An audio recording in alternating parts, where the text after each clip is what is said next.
یہ ویڈیو عراقی پرفیوم ابو الفضل کے تعاون سے پیش کی جا رہی ہے، جو کہ پاکستان میں لانچ ہو چکا ہے۔ بہترین خوشبو ہے اور اسے ابو الفضل اس لیے کہا جاتا ہے کیونکہ حرم حضرت عباس میں یہی خوشبو استعمال کی جاتی ہے۔ آرڈر کرنے کے لیے واٹس ایپ نمبر پر رابطہ کیجیے۔ بسم اللہ الرحمن الرحیم، السلام علیکم مومنین اکرام، امید ہے آپ سب خیر و عافیت سے ہوں گے۔ کچھ دوستوں نے میسیجز کیے اور کہا کہ اس حوالے سے آپ آواز ضرور اٹھائیں، اور آواز اٹھانی بھی چاہیے۔ کچھ ہفتے پہلے بھی میں نے اس موضوع پر بات کی تھی، ایک بار پھر یہ بات کر رہا ہوں، اور میں تمام دیکھنے والوں سے گزارش کروں گا، آپ مومنین سے گزارش کروں گا کہ اس حوالے سے اپنے طور پر بھی آواز ضرور اٹھائیے سوشل میڈیا پر جتنا ہو سکے، کیونکہ یہ تمام عزاداروں کا حق بنتا ہے، یہ ذمہ داری ہے کہ 10 اپریل 2025 پاکستان کے معروف شیعہ عالم علامہ غلام حسنین وجدانی صاحب، جو کہ گلگت بلتستان سے جن کا تعلق ہے اور کوئٹہ کی جامع مسجد کے پیش نماز بھی ہیں، خطیب جمعہ بھی ہیں، ان کو سعودی عرب میں گرفتار کر لیا گیا۔ سعودی عرب میں وہ یا کہا جا سکتا ہے کہ لاپتہ ہو گئے۔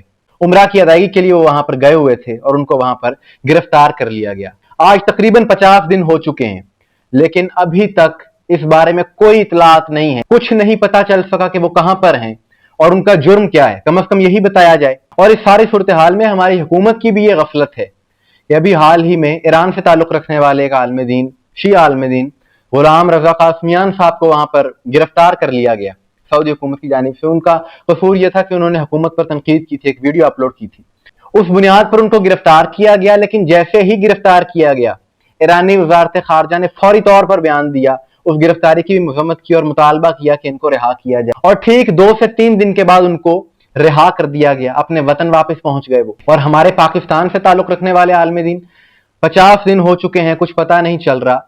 چلو کم از کم مسلکی بنیادوں پر نہ صحیح، ملکی طور پر ہی اقدامات ہونے چاہیے۔ ہم پاکستانی حکومت سے مطالبہ کرتے ہیں، وزارت خارجہ سے ہمارا مطالبہ ہے، تمام ذمہ داران سے ہمارا یہ مطالبہ ہے، اپیل ہے کہ ان کی رہائی کے لیے اقدامات کیے جائیں۔ اس طرح سے ایک عالم دین کی گرفتاری اور پھر لاپتہ ہو جانا، یہ ایک افسوسناک بات ہے۔ حالانکہ بات یہ ہے کہ جو ایرانی عالم دین جن کو حال ہی میں گرفتار کیا گیا، بعد میں ان کو رہا کر دیا گیا، ان کی تو ویڈیو موجود تھی، انہوں نے ایک بات کی تھی جو ان کا نظریہ تھا۔ ہو سکتا ہے کہ سعودی حکومت کو اس ویڈیو سے اختلاف ہو، لیکن جہاں تک بات یہ پاکستانی عالم دین کی علامہ غلام حسنین وجدانی صاحب کی ہے، تو ان کی تو نہ کوئی ایسی ویڈیو ہے، نہ کوئی ایسی بات ہے، پھر بھی ان کو گرفتار کیا گیا۔ اور اس کے بعد اب 50 دن گزر چکے ہیں، کچھ پتہ نہیں چل رہا، ان کے اہل خانہ پریشان ہیں، دیگر ان کے ساتھی پریشان ہیں۔ شیعہ علماء کونسل کے کچھ دوستوں نے مجھ سے رابطہ کیا، اسی لیے میں یہ آواز اٹھا رہا ہوں۔ میں سمجھتا ہوں کہ یہ آواز اٹھائی جانی چاہیے، یعنی ایک بزرگ عالم دین کی اس انداز سے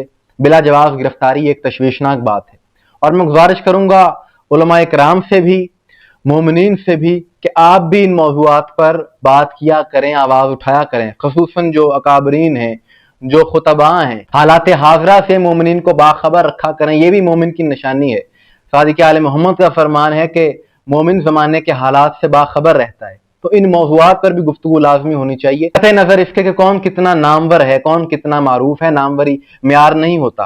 آپ اپنے آپ کو اس صورتحال میں رکھ کر دیکھیں کہ آپ کے گھر کا کوئی فرد اگر اس انداز سے گرفتار ہو جائے اور اس کے لیے کوئی آواز نہ اٹھائے، کوئی اقدامات نہ کرے، تو پھر آپ کے دل پر کیا گزرے گی، آپ کا رویہ کیا ہوگا۔ لہٰذا ہم ایک بار پھر پاکستانی حکومت سے، وزارت خارجہ سے، سعودی عرب میں جو پاکستانی ایمبیسی ہے ان سے یہ مطالبہ کرتے ہیں کہ ان کی رہائی کے لیے ایک پاکستانی عالم کے طور پر اقدامات کیے جائیں، تاکہ وہ جلد از جلد رہا ہو کر وطن واپس آ سکیں۔ آخر میں ہم دعا گو ہیں پروردگار سے کہ جتنے بھی بے جرم مومنین قید میں ہیں، سب کو پروردگار جلد از جلد رہائی نصیب فرمائے۔ اور یہ بات میں نے گزشتہ ویڈیو میں بھی کہی تھی کہ علی والے مشکلات سے نہیں گھبراتے، جب حق کے راستے پر چلا جاتا ہے تو پھر مشکلات کا سامنا کرنا پڑتا ہے، لیکن بحیثیت قوم ہمارا بھی یہ فرض بنتا ہے کہ ہم ان معاملات پر زیادہ سے زیادہ آواز اٹھائیں۔ مومنین اکرام، آپ کے اس حوالے سے کیا رائے کمنٹس میں ضرور بتائیے گا۔ مجھے دعا میں یاد رکھیے گا۔ السلام علیکم ورحمۃ اللہ۔